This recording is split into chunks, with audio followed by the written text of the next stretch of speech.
Talk relate to cash. കുറച്ച് ദിവസമായിട്ട് നമ്മൾ നിങ്ങളുടെ മുന്നിൽ യൂട്യൂബിലൂടെയും സ്റ്റാറ്റസിലൂടെയും ഒക്കെ ഫിനാൻഷ്യൽ നിങ്ങൾ സ്റ്റാറ്റസ് ലിങ്ക് യൂട്യൂബിലിടും.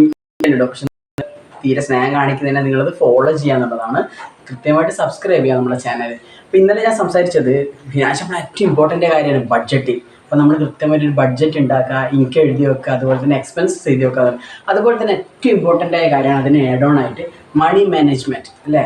അപ്പോൾ മണി ഒരു വാക്ക് മാത്രമേ സംസാരിക്കും. മണീൻ്റെ വാക്ക് എന്താണ്? If you save it today I will save it tomorrow.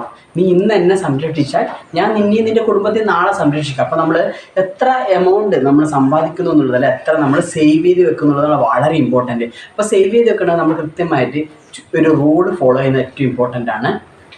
50-30-20 rule വളരെ ഇമ്പോർട്ടൻ്റ് ആണ്. എൻ്റെ ക്ലയൻസിനൊക്കെ ഞാൻ ഏറ്റവും കൂടുതൽ കൃത്യമായിട്ട് അവരെ മുന്നിൽ പ്രസൻറ്റ് ചെയ്യുന്ന റൂളാണ്. അപ്പോൾ നമ്മൾ 50% നമ്മുടെ ടോട്ടൽ ഇൻകത്തിൻ്റെ 50% മുകളിൽ ഒരിക്കലും നമ്മൾ EMI പ്ലസ് എക്സ്പെൻസസ് വരാൻ പാടില്ല. അത് മാക്സിമം ആയിരിക്കണം 50. ഇപ്പോൾ നിങ്ങളൊന്ന് നോക്കുക, പല ആൾക്കാരും സ്ട്രഗിൾ ചെയ്യുന്ന EMIs ആണ്. അതിന് മുകളിൽ നിങ്ങൾ നോക്കുക. അതുപോലെ 30% ഓൺ ലക്ഷറീസ്. നമ്മൾ ചില വീക്കെൻഡ് പാർട്ടീസ് ഉണ്ടാവും, എൻ്റർടൈൻമെൻറ്റ്സ് ഉണ്ടാവും, അങ്ങനെ പലതും ഉണ്ടാവും. അപ്പോൾ അതിലേക്ക് നിങ്ങൾ നോക്കുക. അതുപോലെ തന്നെ ഏറ്റവും ഇമ്പോർട്ടൻറ്റ് 20% മസ്റ്റായിട്ട് നമ്മുടെ ഫ്യൂച്ചറിലേക്ക്, നിങ്ങളുടെ റിട്ടയർമെൻറ്റിലേക്ക് സേവ് ചെയ്തിരിക്കണം. വളരെ വളരെ ഇമ്പോർട്ടൻ്റ് ആണ്. അപ്പോൾ ഈ റൂള് നിങ്ങളൊക്കെ നോട്ട് ചെയ്യുക. 50-30-20. ഇതിൻ്റെ എക്സ്പാൻഷൻസ് നെക്സ്റ്റ് കമ്മിങ് വീഡിയോസിലൂടെ ഞാൻ നിങ്ങളെ അറിയിക്കും. Thank you so much.